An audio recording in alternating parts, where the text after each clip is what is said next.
प्रदोष व्रत कब है? कार्तिक कृष्ण प्रदोष व्रत शुक्रवार 24 नवंबर 2023। प्रदोष व्रत की पूजा कब करनी चाहिए?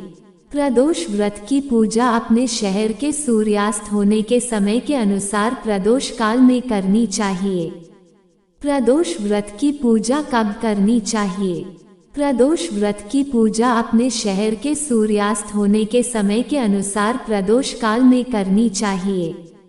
प्रदोष में क्या न करें? भगवान शिव की प्रदोष काल में पूजा किए बिना भोजन ग्रहण न करें।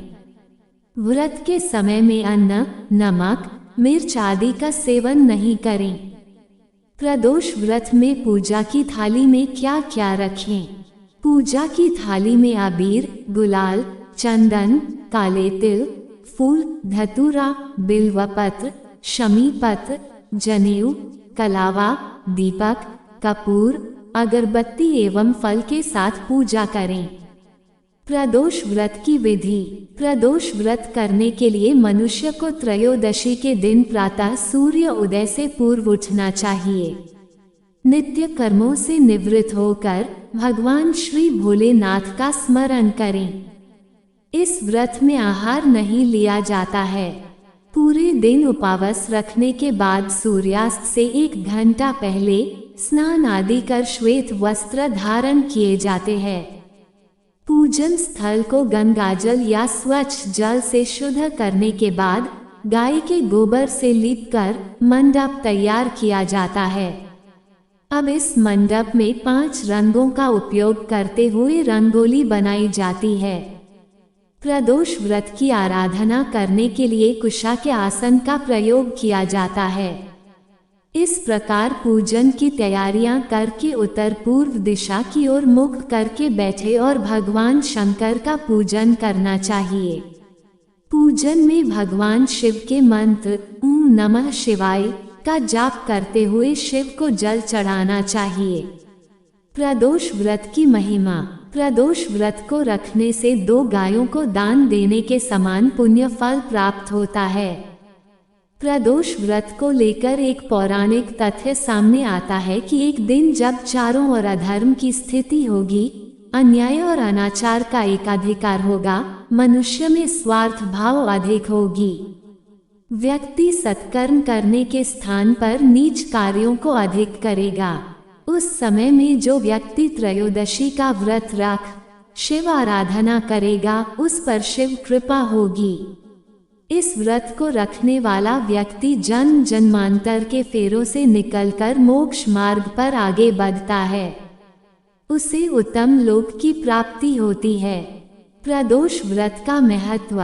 मान्यता और श्रद्धा के अनुसार स्त्री पुरुष दोनों यह व्रत करते हैं। कहा जाता है कि इस व्रत से कई दोषों की मुक्ति तथा संकटों का निवारण होता है। यह व्रत साप्ताहिक महत्व भी रखता है। रविवार को पड़ने वाले प्रदोष व्रत से आयु वृद्धि तथा अच्छा स्वास्थ्य लाभ प्राप्त किया जा सकता है। सोमवार के दिन त्रयोदशी पड़ने पर किया जाने वाला व्रत आरोग्य प्रदान करता है और इंसान की सभी इच्छाओं की पूर्ति होती है।